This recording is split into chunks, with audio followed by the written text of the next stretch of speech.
Graça e paz, abençoados, canal Luzes da Graça, voltando aqui com vocês nesse tema que é tabernáculo, o tabernáculo humano, o tabernáculo humano, né? O tabernáculo humano ou natureza humana, o tabernáculo divino, né? O tabernáculo. Vamos estar aqui falando sobre o tabernáculo, que é o tema da série, né? Vamos para a parte 8, né? Vamos para a parte 8 agora. Nós paramos na parte 7, trazendo a vocês a revelação de que lá do livro de Gênesis, né? Gênesis, comparado ao tabernáculo, nós mostramos para vocês que essa figura de Gênesis, capítulo 3, no verso 23 e 24, nós vamos ver essa figura do tabernáculo sendo apresentado no Gênesis. Então, nós vamos estar mostrando para vocês aqui, amados, com toda a claridade, para que você tenha entendimento do que de fato aconteceu. Por que Deus instituiu um tabernáculo? O tabernáculo era lugar de manifestação de Deus, a morada de Deus, aonde Deus estava no meio dos homens, por meio do tabernáculo. Diante de uma evolução a partir de Adão, né, evolução humana, né, criação humana, toda corrompida até a cruz. Então Deus não poderia falar diretamente com o homem. Por quê? Porque o espírito estava o quê? Apagado no sentido de quê? De separação de Deus. Paulo até diz, não apagueis o espírito. Espírito não se apaga, mas o termo apagar se demonstra entristecer. Existem traduções que Paulo está dizendo, não entristeçais o Espírito de Deus. Ou não apagueis o Espírito, ou não entristeçais, ou não entre em separação, não aparte o Espírito de Deus de vocês. Isso fala de condutas carnais, de uma retrocedência para as obras das trevas, da carne. E isso faz com que o espírito venha se apagar sobre a vida da pessoa. O espírito de todos, de Adão até a cruz, estava em estado de apagado. Por quê? Porque o espírito apagou. O homem, como ensinam aí os nossos irmãos em graça, que o homem não tinha o espírito sempre esteve no homem. O homem sempre foi dotado de espírito, alma e corpo. Apesar de existirem irmãos ensinando o homem dicotônico, mas isto é um erro, porque o homem sempre foi e será tricotônico, espírito, alma e corpo. E essas três representações, ela é feita aqui através do tabernáculo, aonde existe o primeiro céu, o segundo céu e o terceiro céu. O primeiro céu é a representação do corpo físico, da vida material do homem. E essa é a representação do primeiro céu, da vida física, do corpo físico, do céu, da lua, das estrelas, do vento, da água, da rocha, de tudo que é material.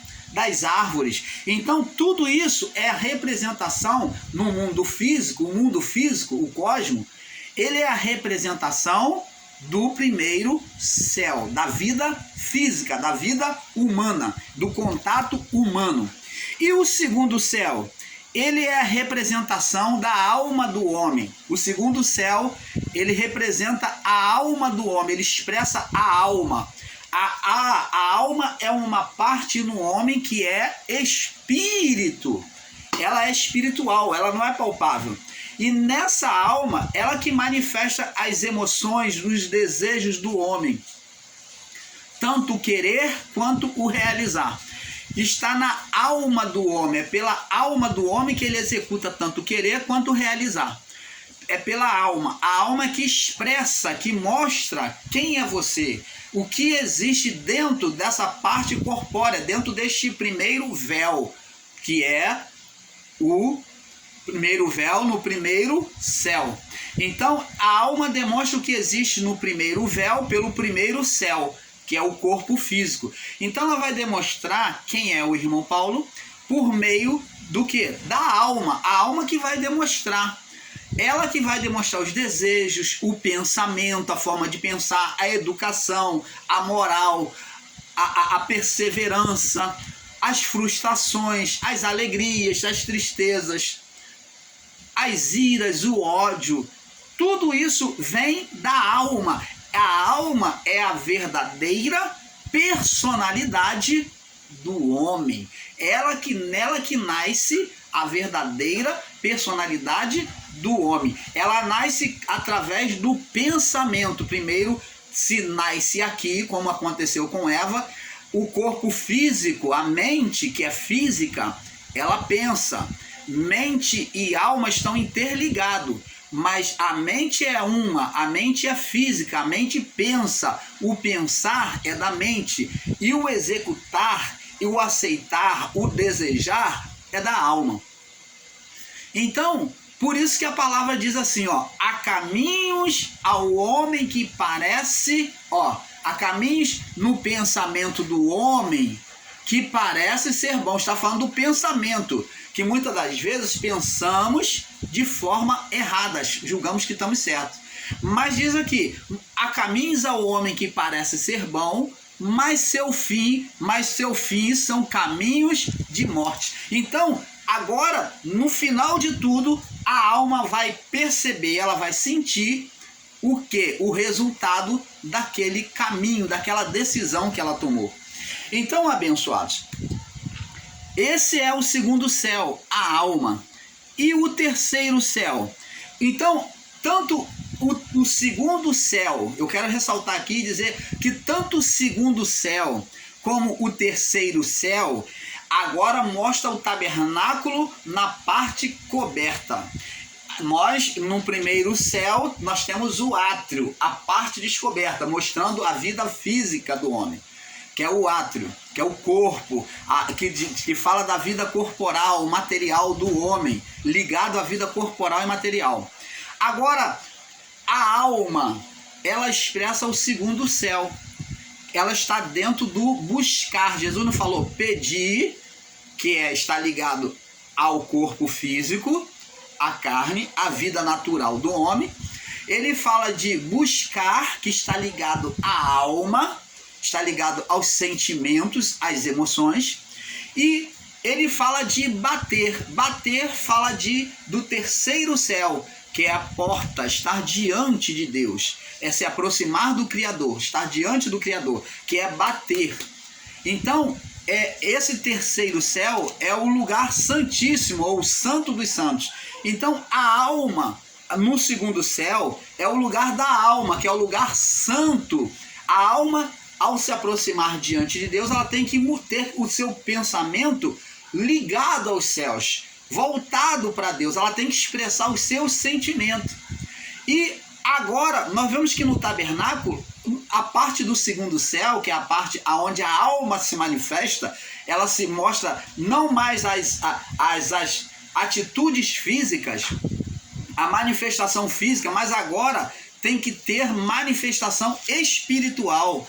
Demonstrando o quê? Demonstrado pelo quê? Pelo incenso que é ali aceso, né? O incenso que é aceso aqui no altar de ouro, aonde é colocado o incenso aromático, vem com as brasas vivas, tirada lá do átrio e trazida, ela acesa ainda na parzinha. O sacerdote, ele pegava com as duas mãos, ele pegava 2 porções. Então ele tinha que ter uma habilidade. Olha a dificuldade que o sacerdote tinha. Ele saía de lá do altar, aonde foi queimado o novilho por ele, que ele fez o ritual por ele. Ele pegava, saía de dentro do Santo dos Santos e do Santo dos Santos, saía fora no ato, pegava com uma parzinha que ficava dentro lá dentro do santo, do lugar santo, pegava essa pazinha, pegava um punhado de brasa, ele pegava 2 porções de incenso aromático. Ele tinha que vir com as 2 mãos, que eram 2 porções iguais. Ele vinha, pegava com as mãos 2 porções de ervas aromáticas e ele tinha que vir com a pá com brasa. Agora você imagina um sacerdote com as 2 mãos ocupadas, e aonde ele ia trazer como que ele ia trazer a pá com a brasa? Segundo dizem, o sacerdote ele pegava com a pá, botava na boca aquela pá com a brasa, equilibrava sobre a boca, vinha como um malabarista mesmo, com a pá ali, com as brasas diante dele, e ele vinha com as porções, porque tinha que ser porções iguais nas mãos, 2 porções iguais. Então ele pegava na mão 2 porções e ele tinha que vir com aqui, ó, equilibrado, com a pá cheia de brasa aqui. Ele enchia a pá primeiro, colocava sobre a boca e ele pegava no incenso aromático 2 porções e vinha e entrava adentro do Santo dos Santos, e ele então colocava a brasa lá diante do altar de ouro, né? Acendia o candelabro da iluminação, colocava a brasa diante do altar de ouro e ali botava sobre a brasa o incenso. Então subia aquele cheiro agradável e suave para o Criador. Então ali subia, e aquela fumaça que subia, ela adentrava a cortina para o Santo dos Santos, que só tinha uma cortina para fazer a separação. Aquela fumaça subia e agora no lugar santo, tudo iluminado, aquela fumaça enchia o lugar santo, demonstra as nossas orações, as nossas adorações a Deus, gratidão. Ali é gratidão, é a alma se entregando, mostra as emoções do homem. Então esses incensos mostram as emoções sendo manifestas do homem diante de Deus. E essa fumaça subia e chegava, ela passava por cima da cortina e chegava ao Santo dos Santos. Chegava diante do Criador, era a representação. Chegava no lugar santíssimo, essa fumaça de incenso aromático. Depois então o sacerdote, ele saía para pegar o novilho e oferecer pelos pecados do povo. Mas nós vamos prosseguir daqui para não embolar muito.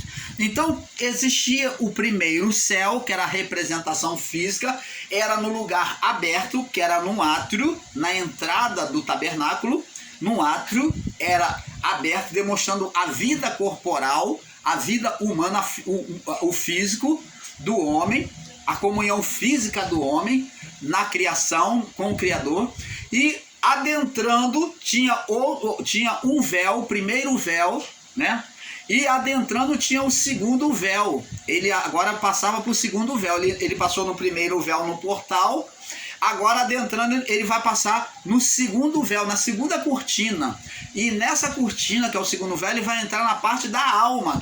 Agora, nessa parte do segundo véu, ela é toda coberta com cortinas, né, de pelo de cabra. Ela por dentro não existe uma janela, não existe nenhuma janela ali. A luz ali é uma luz espiritual, que é iluminada somente pelo candelabro e pela iluminação refletida sobre o ouro que ali há.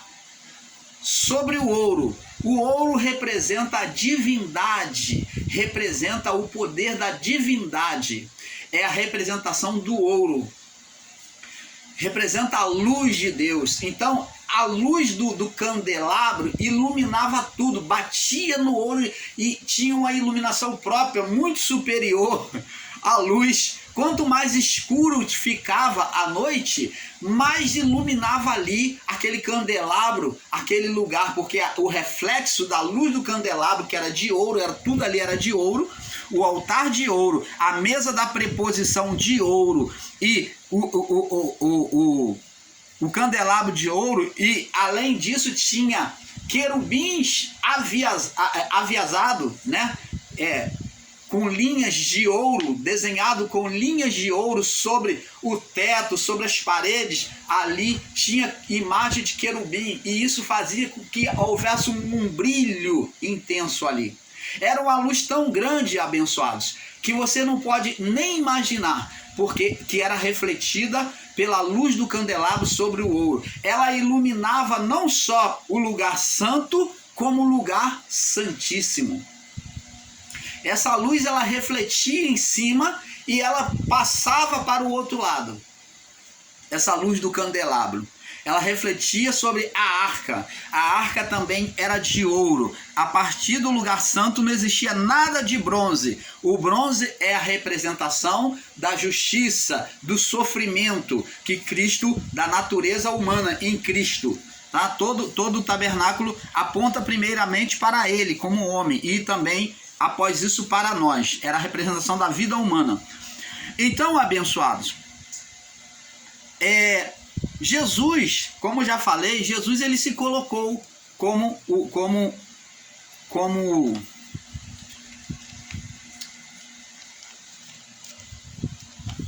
ele se colocou como a água da vida. Ele usou figuras do tabernáculo. Vamos lá em João, capítulo 10, no verso 9.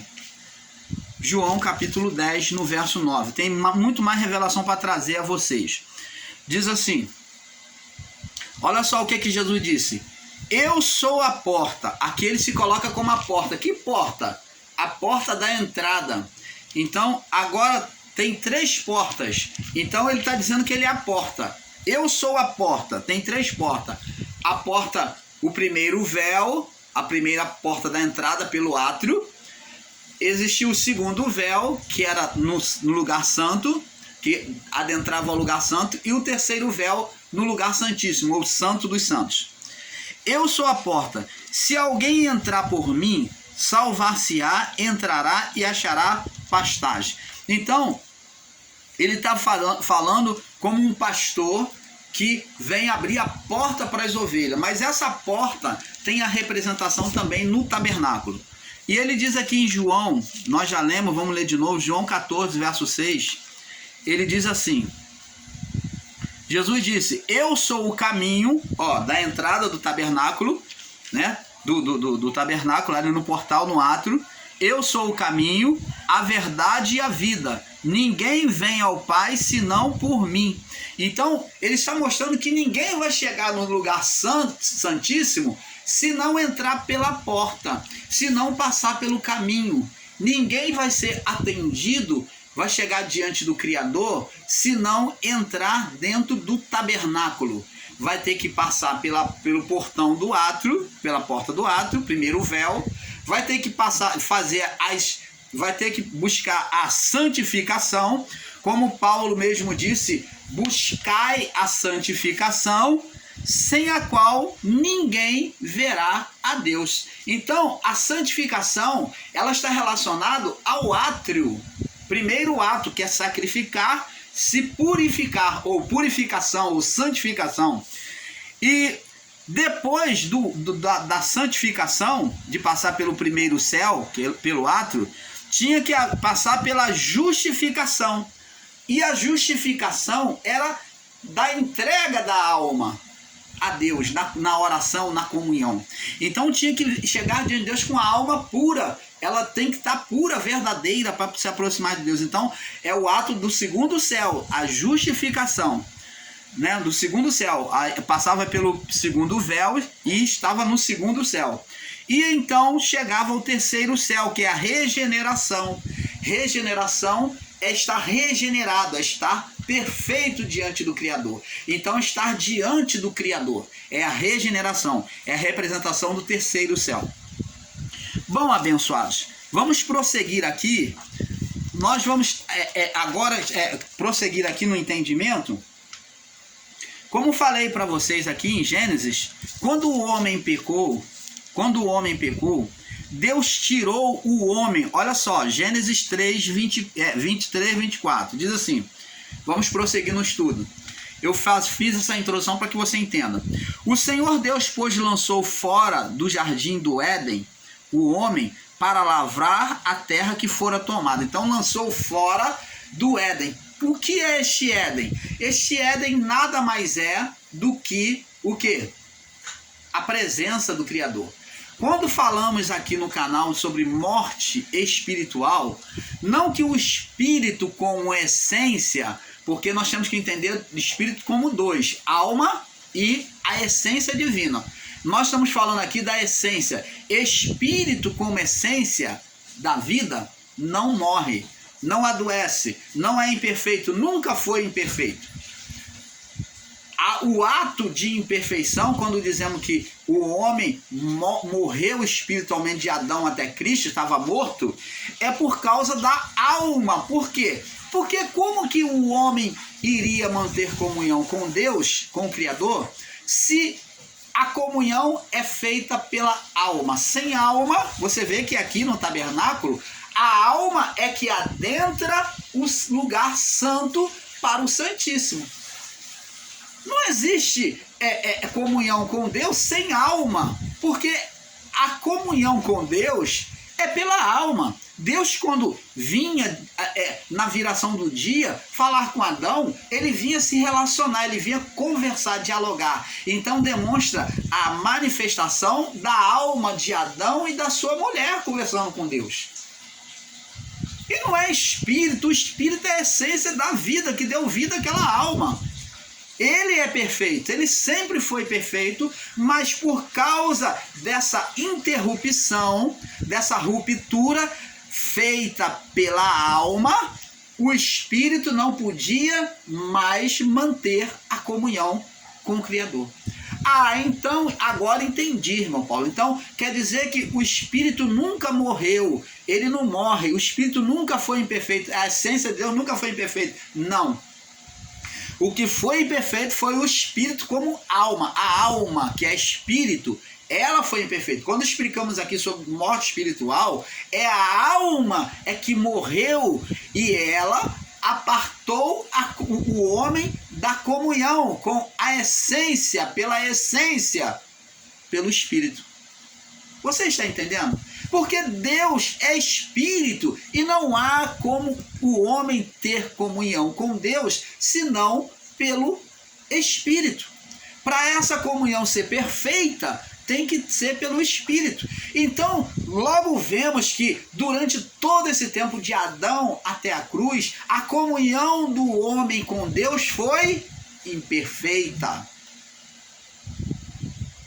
Independente do homem de Deus, mas o homem mais perfeito, como Jó, como Abraão, mas ainda assim que eles estavam agradando a Deus, foi louvável aos olhos de Deus, né? Existiram heróis da fé, mas esses homens ainda tinham imperfeição diante do olhar de Deus, não podia ter uma comunhão direta. E isto é chamado de morte espiritual, separação do Criador. Por isso que a palavra diz que as nossas justiça, a justiça humana, são como trapos de imundície diante de Deus. Por quê? Porque o homem, por mais perfeito como Jó, como Abraão, como Josué, como Moisés, que Deus falou, Moisés é meu servo e eu falo com ele face a face. Deus até elogiou Moisés, Deus elogiou Jó, homem ímpio, retamente a Deus se dirigia do mal. Deus elogiou Josué, Deus elogiou Abraão, meu servo Abraão. Tinha maior prazer neste homem, mas existia ainda uma condenação. Deus queria uma comunhão mais próxima. Essa comunhão que existia antes era uma comunhão de separação. Você imagina aqui, ó, Deus aqui, ou vamos botar mão direita, né? Deus sempre lado direito. Então, Deus aqui, a alma, vamos botar a cabeça do irmão Paulo, a alma como a minha cabeça no meio, e aqui, ó, e a alma e o quê? A alma aqui, Deus aqui, e o espírito aqui, o espírito humano, a essência. Agora, preste atenção, como que diante de uma ruptura, de uma rachadura, uma separação, um abismo, uma separação que a alma, né, com a cabeça do irmão Paulo, ela provocou, ela separou, como que havia uma comunhão?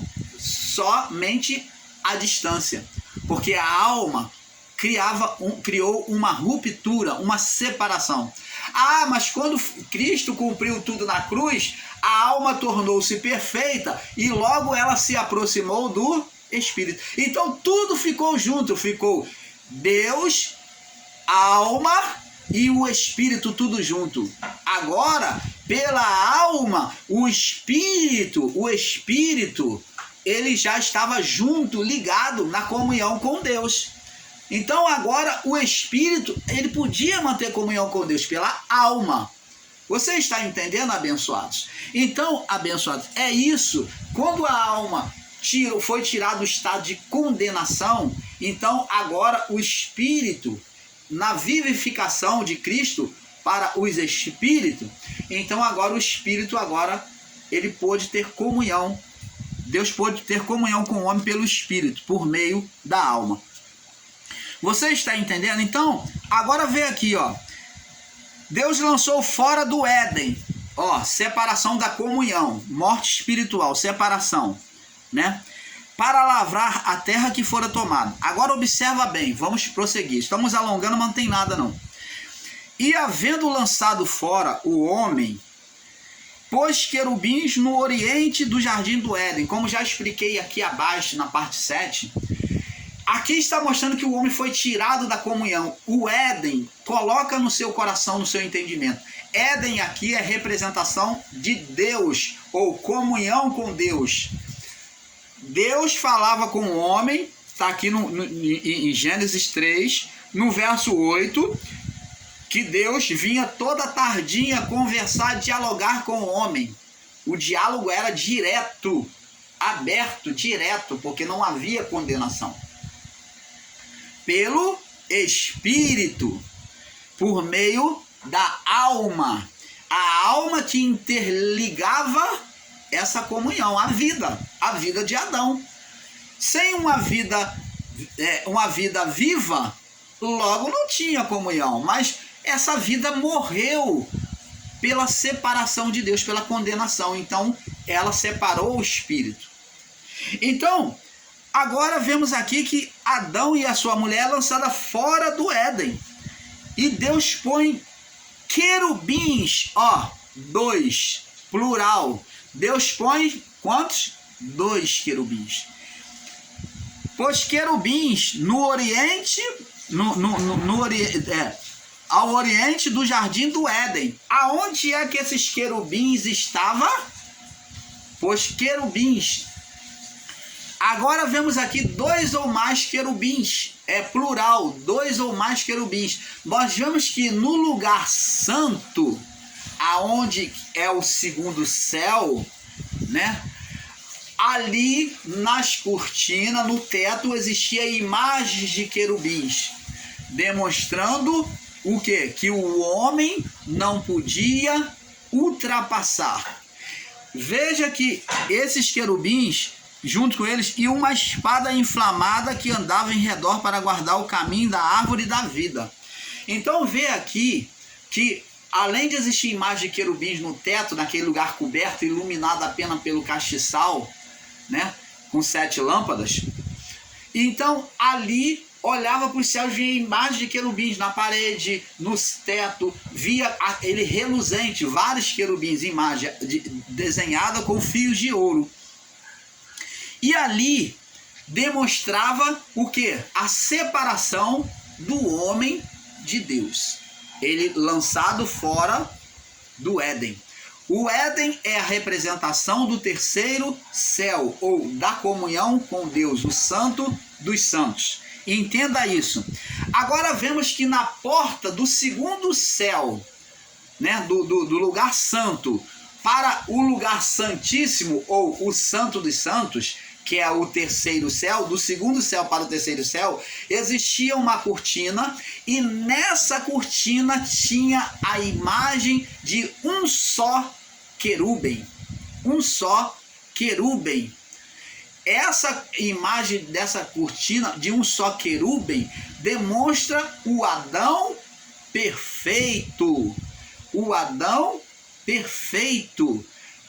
Demonstrava como Deus queria e via o homem antes do pecado. Ali, aquela imagem do querubim era a imagem do Adão perfeito antes do pecado. Por isso que qualquer homem que ultrapassasse o Santo dos Santos, sem estar preparado, morria, porque ele adentrou o lugar santíssimo sem estar preparado. Nós vemos aqui que no livro de... Deixa eu ver aqui se eu acho a vocês.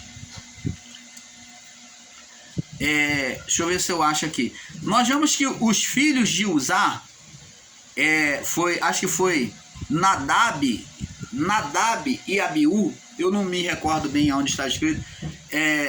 Nadab e Abiú, eles entraram para oferecer sacrifícios a Deus sem estar preparado. Eles nem sacerdotes, sumo sacerdote eram. Eles eram levitas. Eles apenas eram levitas. Eles não eram sacerdotes. E eles foram querer exercer a profissão do pai. Exercer o sacerdócio sem estar preparado. E eles não tinham sido chamados. Eles foram, no momento que eles acenderam, foram lançar o fogo e o incensário ali, o incenso, saiu labareda de fogo e queimou eles, tragou eles, morreram fulminados pelo fogo, demonstrando que Deus não aceita pecado. Deus não aceita estar de pecado. Então, abençoado, vemos aqui que uma espada inflamada que andava em redor para guardar o caminho da árvore da vida. Então, aqui demonstra que Deus não permitiria entrar condenação, pecado diante dele. Mas existe irmãos aí ensinando que o anjo caiu do céu, como no sistema religioso, foi lançado para a terra. Esse ensino, essa palavra aqui, lança por terra, no Gênesis 3:24, lança por terra esse ensino de que Deus lançou o anjo, teve rebelião nos céus. Isso aqui demonstra que Deus não aceita, não existe corrupção. Essa espada inflamada ao redor para guardar o caminho da árvore da vida.